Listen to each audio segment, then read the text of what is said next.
오늘 제주의 사회에 대해서 강의를 맡은 조성윤입니다.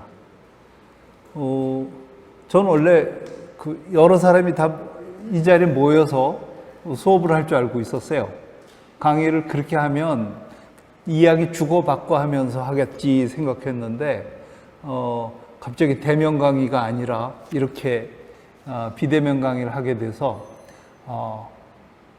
익숙하지 않지만 이 방식으로 한번 해보도록 하겠습니다.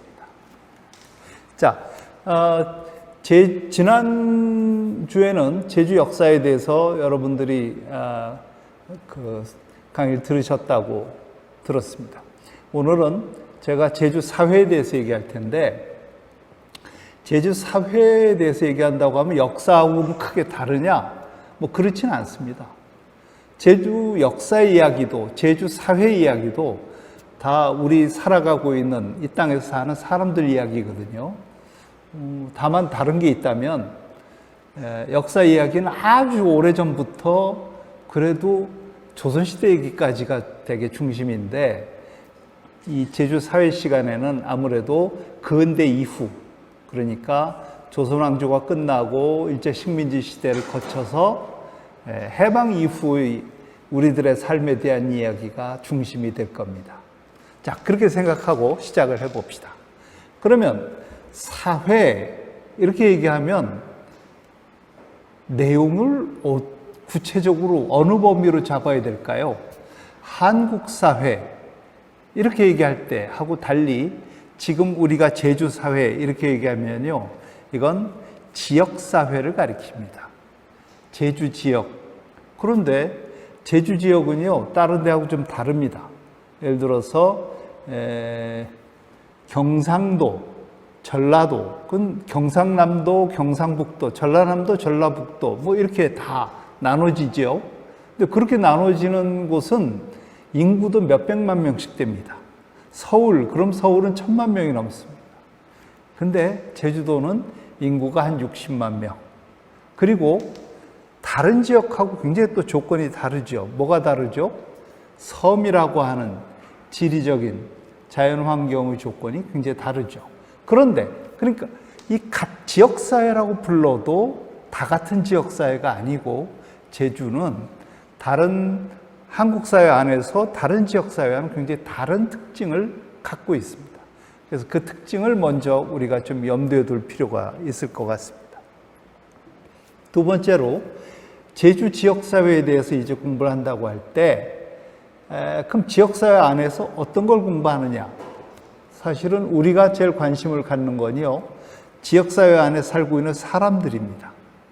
그리고 사람들이 모여서 서로 관계를 맺으면서 지내고 있는 일종의 우리가 말하는 공동체, 그것을 우리가 사회라고 부릅니다.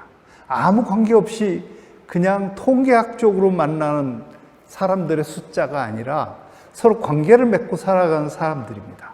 그렇기 때문에 지역사회는 아주 낮은 좁은 단위로 가면 가족 관계가 있고요, 친구들 간의 관계가 있고요, 그리고 각종 교회라든가 아니면 자기들끼리 취미단체라든가 아니면 스포츠 때문에 만나는 사람들의 단체라든가 해서 만나는 자발적인 결사체라고 우리가 부르는 여러 모임들이 깔려 있습니다. 한편은 회사, 군대, 이런 여러 이제 공식 조직들도 또 있기 마련이고요.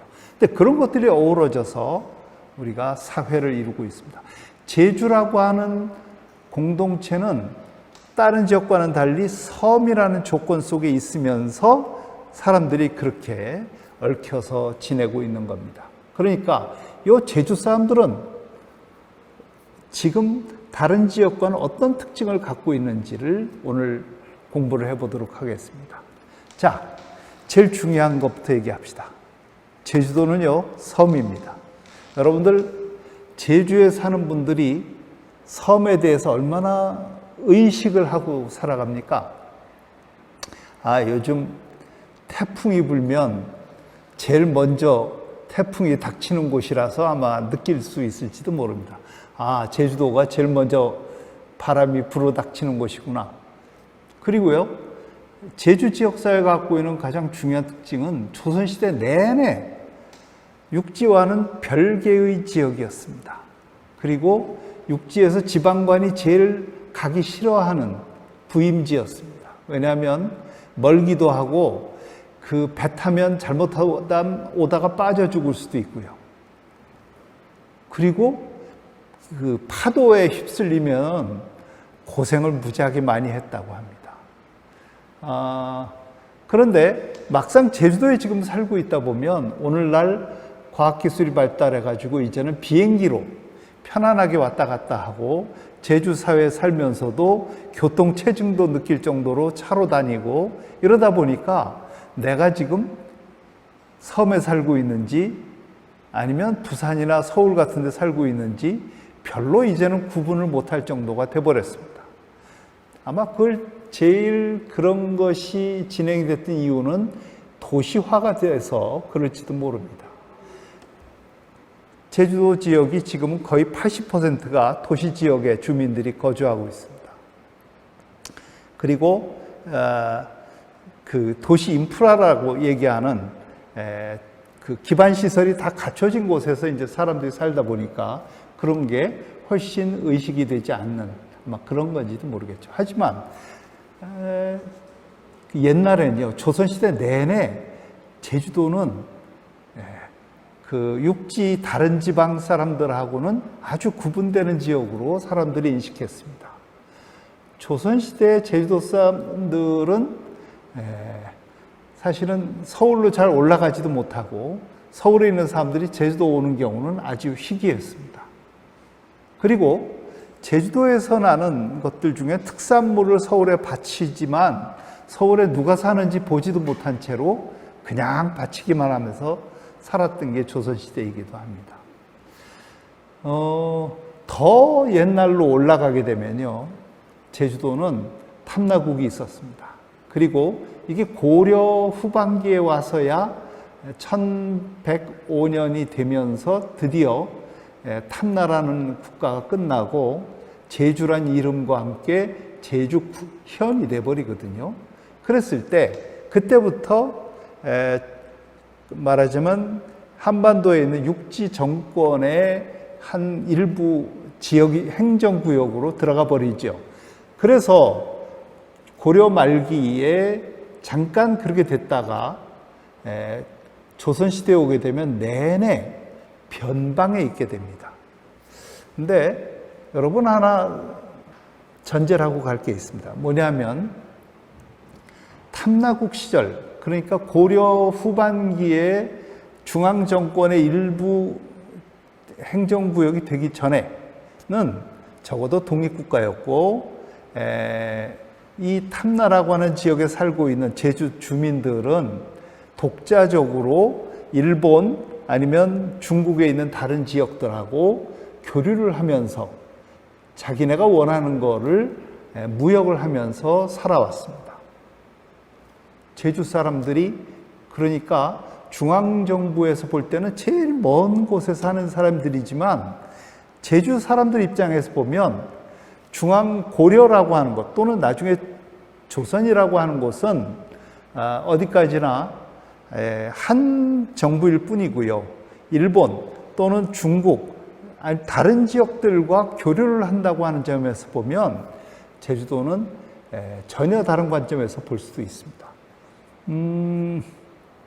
지금도요, 우리가 제주 지역사회가 한국 사회에서는 제일 남쪽 끝에 있는 쪽 섬이다 이렇게 인식을 하고 지낼지 모르지만 입장 바꿔 생각하면 제주도는 여기서 일본의 큐슈 같은 지역은 아주 금방 갈 수 있습니다. 맘만 먹으면. 그리고 상해도 결코 먼 지역이 아닙니다. 그러니까 우리가 서울 가는 것 못지않게 딴 지역으로 간다고 맘먹으면 제주 지역사회에서 어디든 갈 수 있는 곳입니다. 그렇게 생각하면 제주를 중심으로 생각하는, 사고하는 그런 버릇이 우리는 지금 좀 없어서 언제나 한국 사회 일부라고만 생각하기 때문에 지역사회도 한국 사회 안에서만 생각하지만 세계화되는 상황 속에서는 제주를 중심으로 오히려 동아시아 속에 제주를 중심에 놓고 그림을 그려볼 수도 있을 겁니다. 자, 얘기가 너무 그쪽 멀리 갔습니다. 중세가 끝나고 근대 사회로 들어오는 제주도 사회 얘기를 해봅시다. 중세가 끝나기 전까지 중세 말기, 그러니까 조선 임진왜란이 끝나고 조선 후기에 들어섰을 때 우리 조선 사회에서는 제주도를 사람들이 거의 나다니지 못하도록 묶어놨습니다. 그걸 뭐라고 부르죠? 혹시 아세요? 출入금지령. 그렇죠? 출入금지령이 내린 이유는 사람들이, 제주 주민들이 중앙정부가 조세를 지나치게 수탈한다든지 못 살게 군다든지 하면 도망가 버리는 겁니다. 도망가는 게 가능했던 이유는 많은 제주도 사람들이 직접 자기 배를 만들어서 그 배를 타고 물질을 하면서 살았기 때문입니다. 그때는 남자 여자 구별도 별로 없이 다 같이 물질을 하면서 바다를 무대로 생업을 끌고 가는 사람들이 많았었습니다.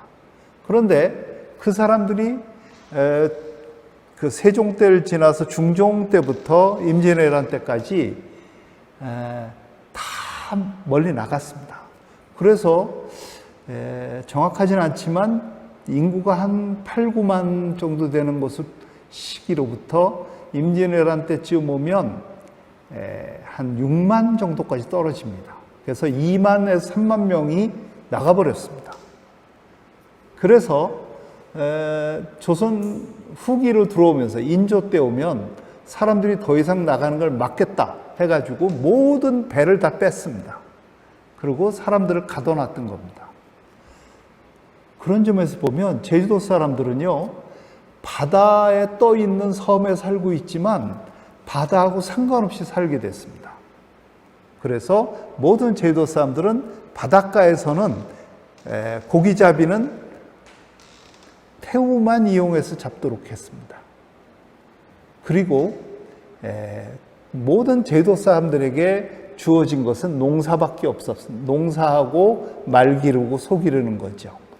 그래서 조선 후기 내내 제주도 사람들은 갇혀서 살았습니다. 이렇게 갇혀 살게 되면 공동체 안에서 사람들끼리 서로가 자기들끼리만 맨날 보고 살게 됩니다. 그러면 어떻게 될까요? 육지에서 변하는 거하고 상관없이 여기는 고립됩니다. 그러니까 좋게 말하면 그 내부에 있는 어떤 언어나 아니면 사람들이 갖고 있는 여러 가지 문화가 그대로 별로 많이 안 바뀐 채로 유지가 된다, 이렇게 얘기할 수 있는데, 다른 말로 하면 고립시켜버린 겁니다. 그런 상태로 200년 이상 지내가지고 조선 말기가 된 겁니다. 그래서 일본 사람들이 들어와서 강제로 우리 조선 사회를 개항시키고, 그래서 이 조선 사회가 이제 그 일본의 식민지가 될 때쯤에는 제주도는 제주도 사람들이 마음대로 나갈 수 있도록 다 출入금지령이 이제 해제가 됐습니다. 자, 일제시대가 됐을 때 제주도 사람들은요, 그 이전과는 전혀 다른 삶을 삽니다. 그전에는 200년 이상 아무도 못 나가게 막아놨었는데, 이때부터는 누구나 자유롭게 나가기 시작을 합니다. 제일 먼저 나가서 다닌 사람들은 누구냐 하면 여성들입니다. 해녀들이죠. 1900년대 초부터 이미 그 해녀들은 남해안 일대로 나가서 이제 물질을 하기 시작합니다. 처음에는 이 전라도 지방에도 나갔지만 나중에 어디로 나가냐면 저 멀리 울산, 부산 뭐 이런 경남 지역의 바닷가에 가서 물질을 합니다. 거기서 미역뿐만 아니라 각종 이제 해산물들을 다 채취를 해가지고 그거를 팔았습니다. 그걸 사는 사람들이 있었기 때문에 시작을 한 겁니다. 누가 사죠? 일본 상인들입니다.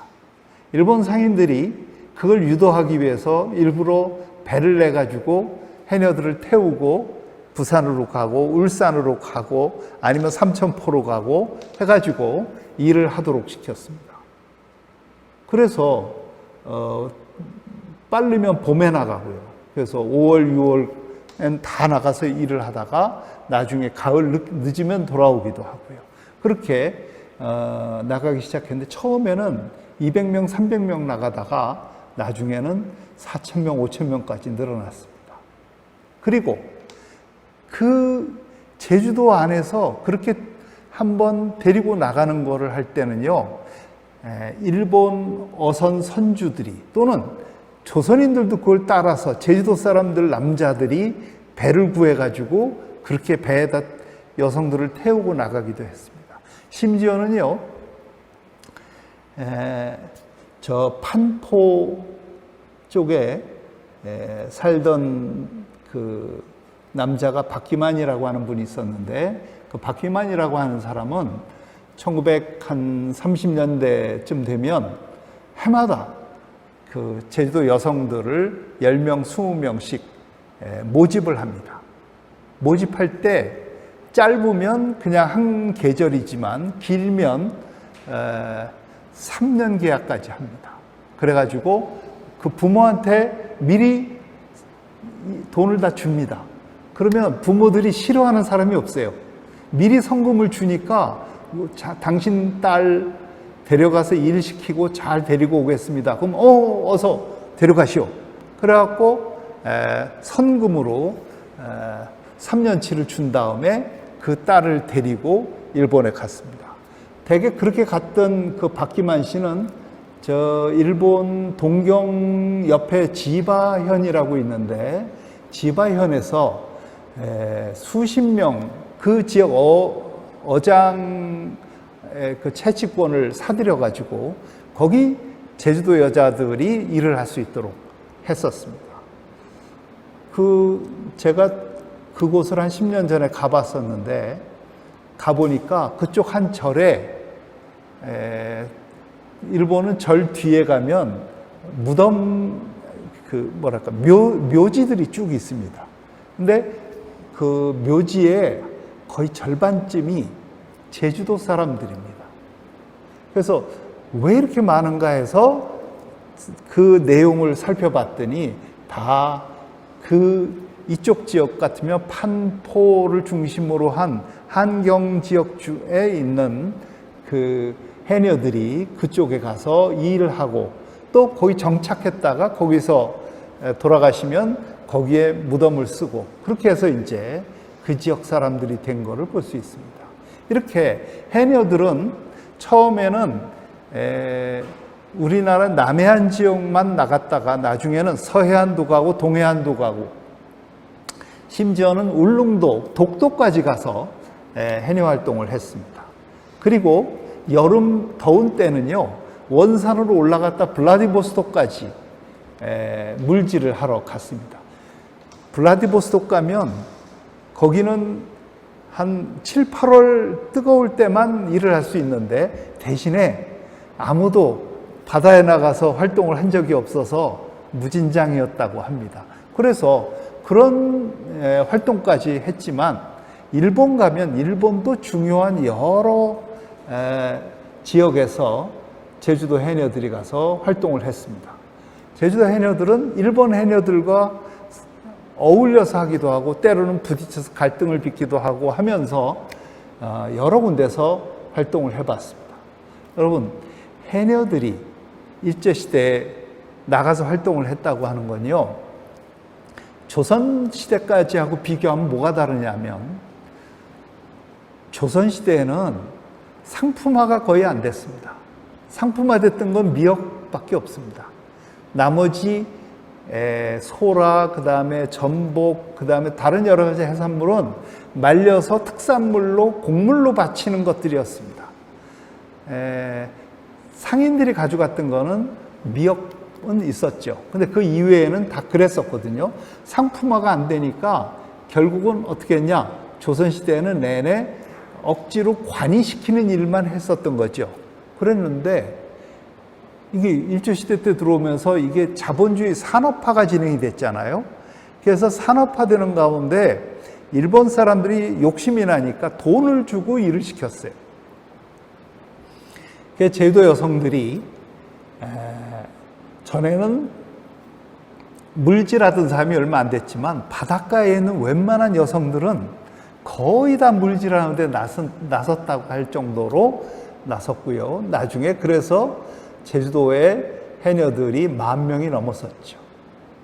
나중에 제일 많았을 때 아마 15,000명 그렇게까지 됐는데 그거는 아마 뭐라고 할까요? 그 물질을 매일 들어가서 그 해산물을 채취해서 갖고 올라오면 조합이 있어서 그 조합에서 이렇게 계량을 해보고 그 자리에서 돈을 줘요. 그러니까 1910년대, 1920년대에 우리 한국 사회에서, 조선 사회에서 여성이 독립된 직업인으로 활동을 하고 그 자리에서 현금을 받을 수 있는 직업이 있었다? 아마 이거 말고는 그 다음에 약간의 방직 공장이나 어디 들어가서 일하는 여성 빼고는 아마 제일 많고 제일 활발했던 게 해녀들이라고 할 수 있습니다. 그러니까 1910년대, 20년대에 해녀는 조선 사회에서 가장 독자적인, 독립적인 직업인이었고요. 그리고 자신들이 제주도에만 머물러 있는 게 아니라 부산으로 나가고 더 나가선 남해안, 서해안 다 나가고 그 다음에 일본 각지에 가보고 중국에도 가볼 수 있었던 그런 경험 속에서 새로운 눈을 떠가고 있었습니다. 여러 곳을 가보는 거예요.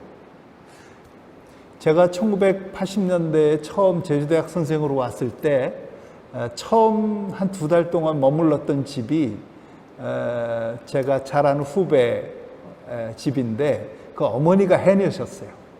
그 어머니하고 이제 밥 먹으면서 얘기하다가 해녀 말씀을 하시길래 그 참 듣고 싶다고 했더니 블라디보스톡 갔다 온 얘기를 그렇게 하시는 거예요. 아, 자랑이죠. 그러면서 원산 얘기도, 원산은 더 자주 갔었다고 얘기하고요. 그리고 울릉도도 한번 갔었다고 그러고, 그러면서 그 자신이 넓은 세상을 보고 다녔던 얘기를 해요. 그리고 해방될 때쯤은 어디로 갔냐 그랬더니 만주에 가서 남편하고 같이 돌아다니다가 해방이 되고 나선 제주도로 내려오셨다고 그래요. 그럴 때 그분들의 활동 반경이라고 하는 게 굉장히 넓거든요. 해녀들이 일제시대 때 넓은 세상을 바라보면서 돌아다녔고요. 제주도 안에서만 보면 제주도 안에서도 자기들의 삶을 나름대로 꾸려갔습니다. 특히 그 전역에서, 제주도 전역에서 이제 해녀들이 활동을 했는데 가장 활발했던 지역 중에 하나가 저 성산포부터 시작해서 구좌, 지금 세화, 그 다음에 하도, 그 다음에 우도, 그러니까 저 우도까지 그 지역은요, 왜 여러분 세화 가면 해녀 박물관 있죠? 그 동네가 제일 활발했던 지역입니다.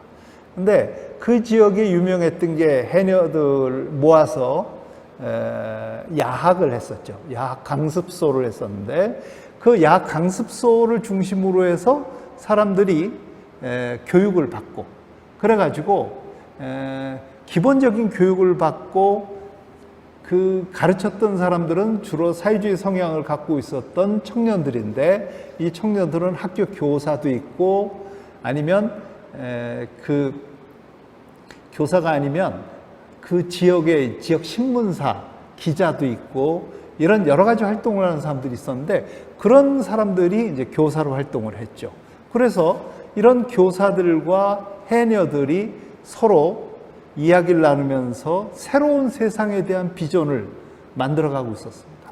아마 일제 식민지 시대에 한국 사회의 거의 80몇 %가 농민인 그 시절에 이런 새로운 사상을 받아들이고 새롭게 자신들이 하나의 인격체로서 인정받는 게 중요하다. 그리고 민주주의가 필요하다. 그리고 독립을 해야 된다. 이런 여러 가지 생각들을 깨우치게 되는 것은 제주도가 굉장히 빨랐다고 생각이 됩니다. 그런 점에서 우리는 그 제주도 전역에서 곳곳에서 청년들뿐만 아니라 여성들도 굉장히 빠른 시간, 빨리 새로운 그 지식인들이 되어갔다. 이렇게 생각을 하고 있습니다.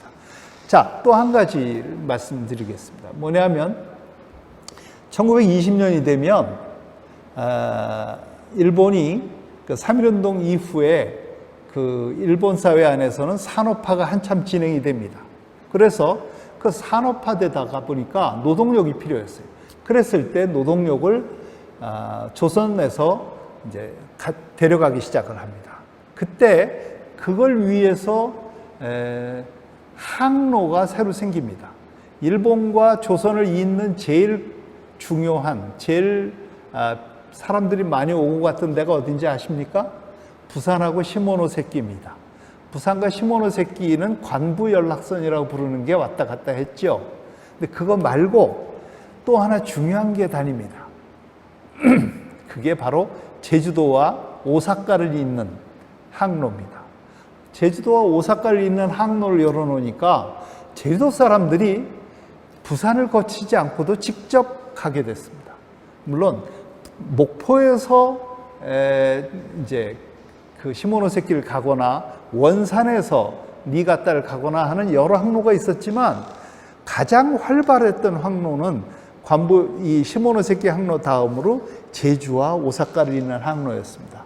이게 열렸는데 그때 다니던 배가 여러 대 있었지만 제일 유명한 배 이름이 그 제주도 사람들을 전부 실어 나르던 그러니까 배가 있었는데 그 배는 제주도에 들어오면요, 제주도를 처음에 제주시의 앞바다에 있는 게 산지항이라고 부릅니다. 산지항에 머물렀다가 그 다음에 그러니까 조천이나 그 다음에 성산 아니면 서귀포, 그 다음에 모슬포 그리고 한림 이렇게 여러 항구를 거쳐서 사람들을 싣습니다. 그러니까 일본 가고 싶으면 제주항에 모여라 아닙니다. 그 동네마다 다 배를 탈 수 있게 돼 있었기 때문에 그렇게 해서 이 배가 한 3일 동안 가면 오사카에 갑니다. 근데 이 배가 거의 매주 왔다 갔다 했기 때문에 이건 황금항로입니다.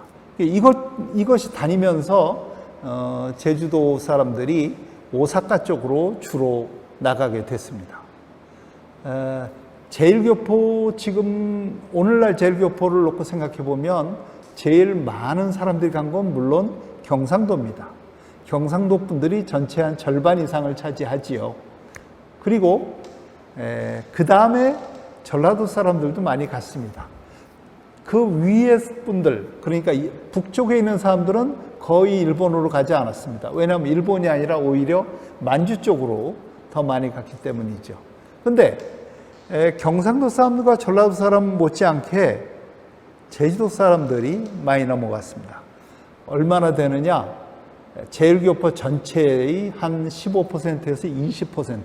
그러니까 많게는 20%면요.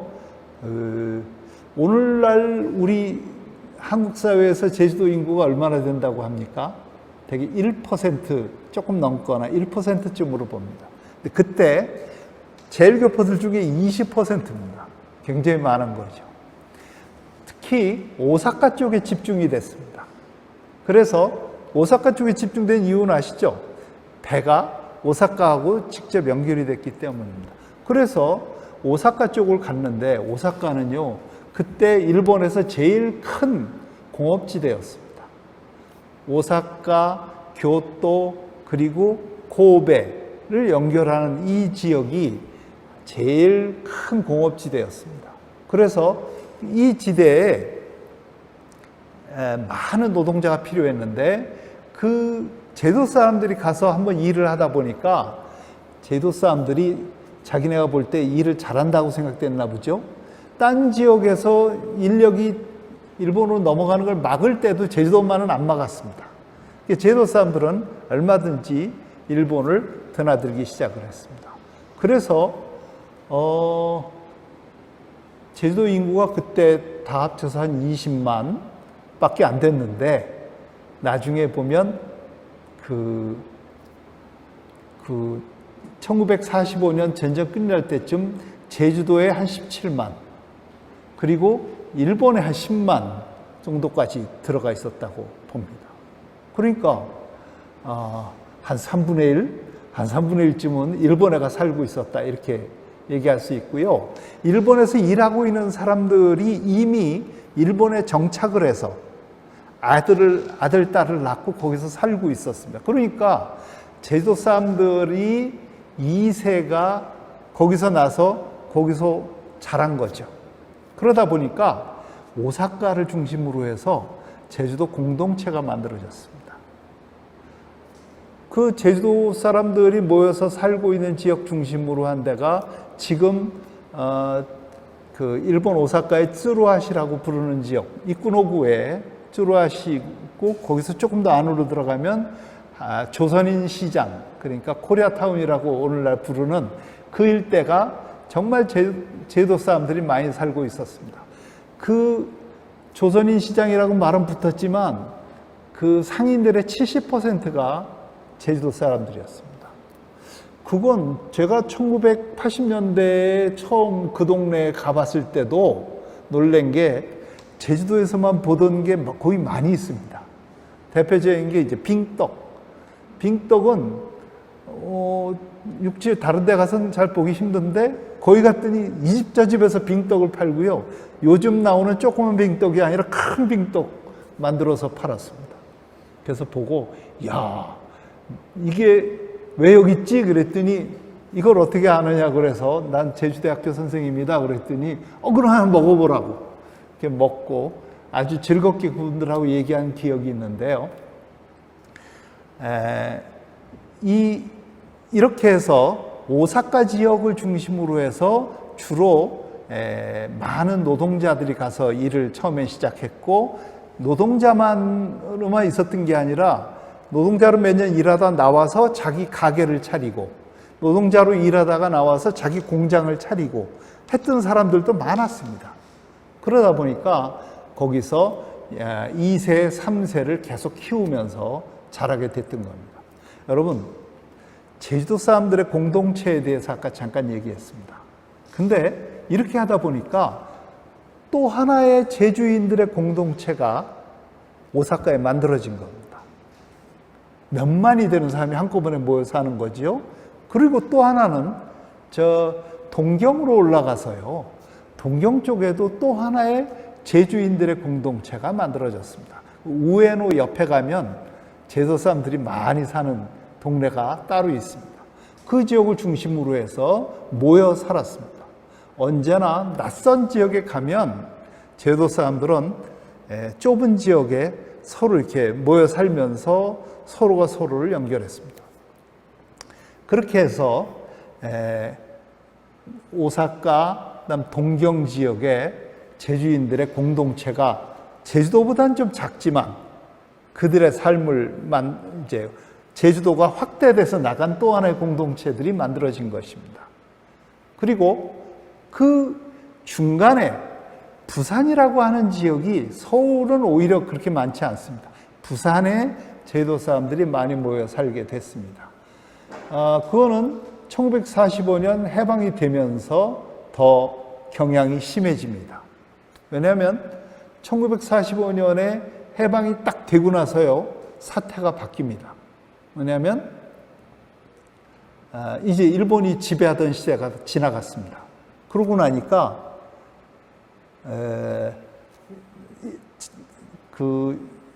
일본의 오사카나 아니면 동경이나 이런 지역에 살던 제주도 사람들이 상당수가 넘어왔습니다.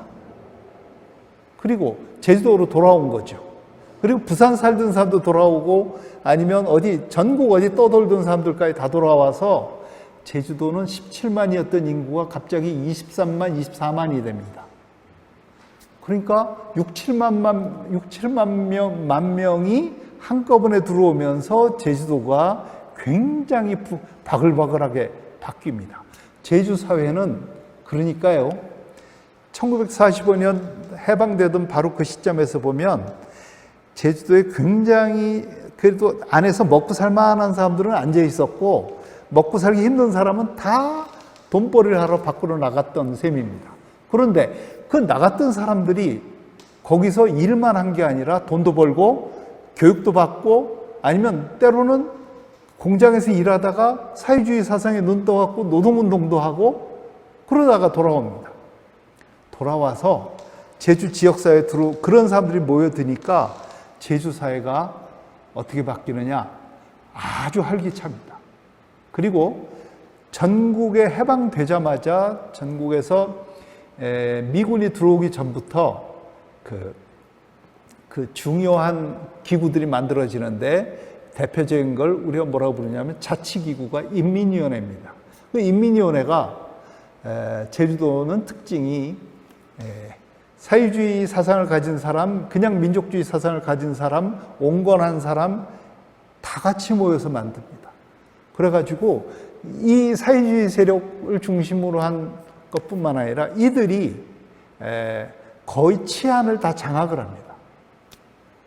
그래서요, 이 인민위원회가 서울이나 대구나 뭐 부산 딴 지역에서는 거의 1년도 못 가고 힘을 잃거든요. 그러고는 다 이제 말하자면 그 미군들한테 넘어가는데 제주 지역만은 그렇게 되지 않습니다. 1947년 3월 1일 3.1 사건이 터질 때까지 거의 2년 동안 인민위원회가 모든 행정을 다 장악하고 치안도 장악하면서 지내게 됩니다. 그만큼 힘이 세고요. 자치를 할 수 있었습니다. 그게 가능했던 이유가 뭘까? 제도 사람들이 1920년대, 30년대, 40년대로 오면서 쌓은 높은 수준의 사회의식 아니면 자립의식 그런 것들이 바탕이 됐기 때문이라고 생각합니다. 저는 1910년부터 1945년이라고 하는 일제 식민지 시절이 우리 조선 왕조가 무너지면서 우리에게는 아주 시련의 계절이었습니다. 아주 힘든 시기였지만 어찌 보면 제주도 사람들한테는 조금 의미가 달랐다고도 할 수 있습니다. 뭐가 다르냐? 일방적으로 착취만 당한 게 아니라 우리도 제주도 사람들이 조선시대에 그러면 잘 살았냐? 조선시대 내내 힘들었습니다.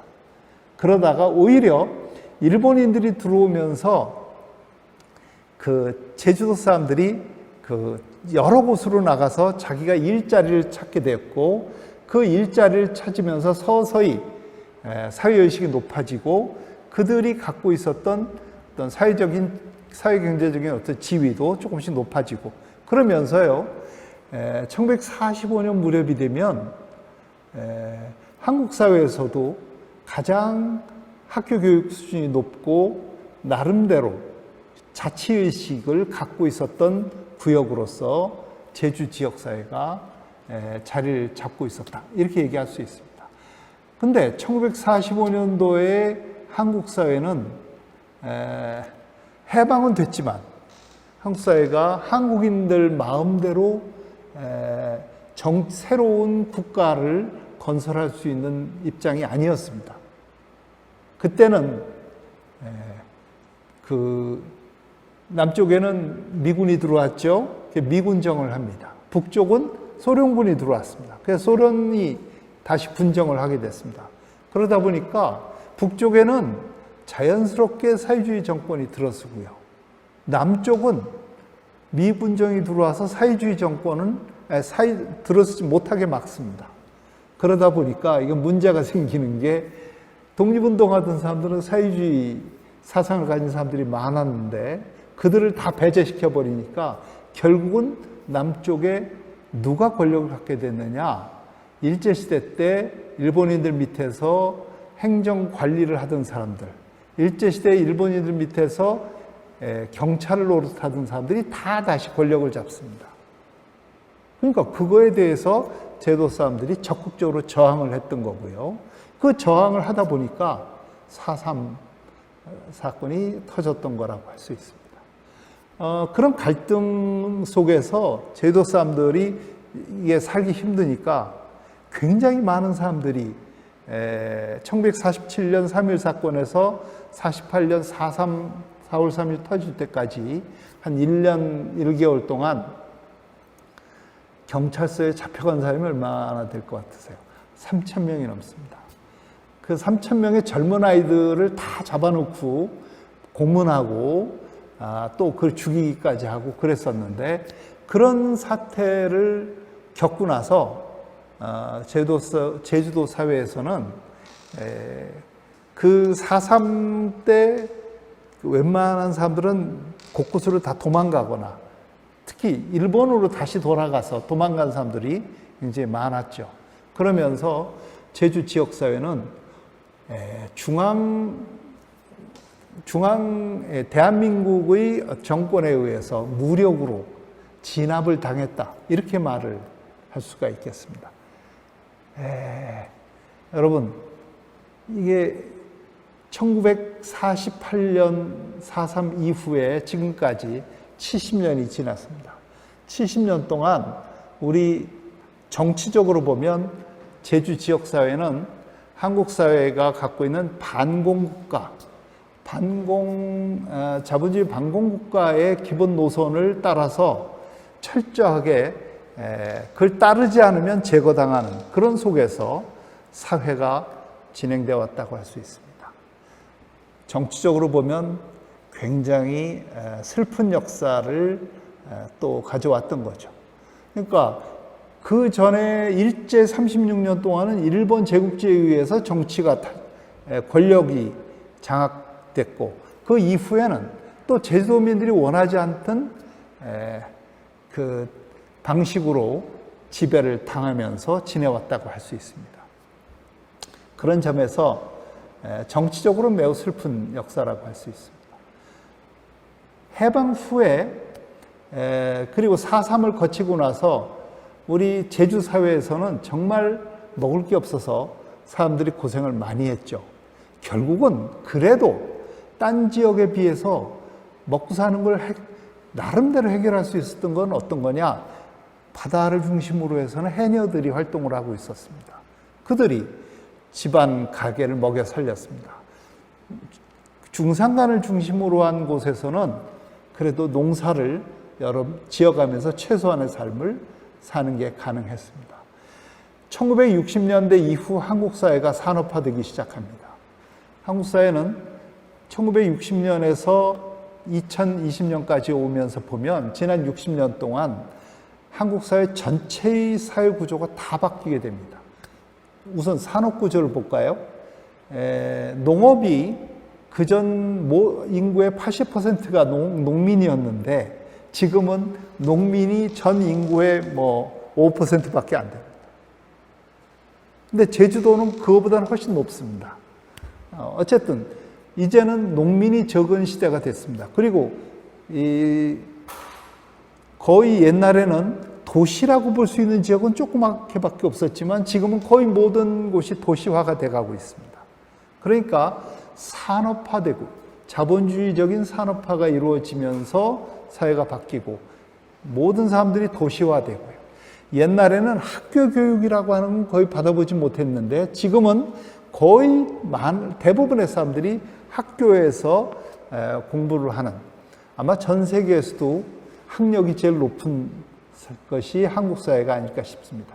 이렇게 되는 가운데 제주 사회는요, 옛날하고 비교할 수 없는 특징이 하나 나타납니다. 그게 뭐냐?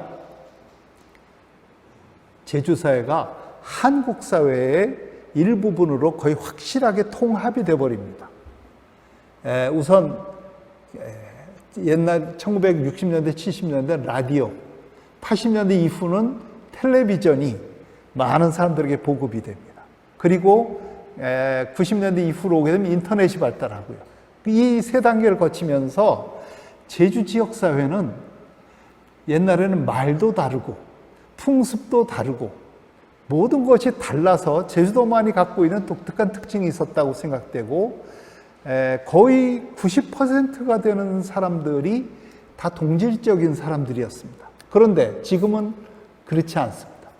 이젠 제주도 사람들도요, 초등학생, 중학생, 고등학생으로 가면 제주도 말 못하는 학생들이 굉장히 많습니다. 이제는 아마 한 세대 지나게 되면 제주어라고 하는 것이 얼마나 살아남을까 걱정할 정도가 됐고요. 제주도가 갖고 있던 고유한 풍습이라고 생각되는 것들은 점점 줄어들고 있습니다. 이번에 이제 추석이 가까워오고 있습니다만 제주도는 추석 가까워지면 벌초를 합니다. 물론 다른 지역도 벌초를 하지만 제주도처럼 미리 한 2주 전에 모든 벌초 이렇게 해서 이제 쭉 문중 관련된 사람들이 모여가지고 벌초를 다니는 거는 육지 딴 데서 참 볼 수 없는 풍습입니다. 그런데 그런 풍습 며칠 전에 코로나19 때문에 벌초하러 내려오지 마십시오라고 도지사까지 얘기하는 상황이 됐습니다. 벌초도 이제 사라지나 그런 걱정도 하게 됐는데요. 제주도는 제주도 나름대로의 음식 문화도 독특하고 그 다음에 사람들이 모이는 그 풍습들도 다양했는데 이런 것들이 서서히 약화되고 그 다음에 우리가 그러니까 텔레비전의 영향을 받고 그 다음 다른 여러 가지 매스컴의 영향을 받으면서 거의 서울사나 부산사나 제주사나 이제 차이가 안 나는 그런 시대로 가고 있습니다. 이럴 때 제주 사회의 모습은 제주 지역사회라고 얘기할 수 있는 독특함은 점점 사라질지도 모릅니다. 제가 아까 얘기했던 사회 있죠. 일본 사회, 일본에 있는 동경이라고 하는 곳의 공동체, 그다음에 오사카의 공동체, 그리고 해방 후에 부산에 만들어졌던 공동체, 그리고 제주 사회는 어쩌면 제주 사회가 지난 한 100여 년 기간 동안 계속 뻗어나가면서 넓은 영역에서 만들었던 새로운 공동체고 공동체끼리 네트워크가 만들어지면서 제주 사회가 아주 넓어졌던 시대의 이야기라고 할 수 있습니다.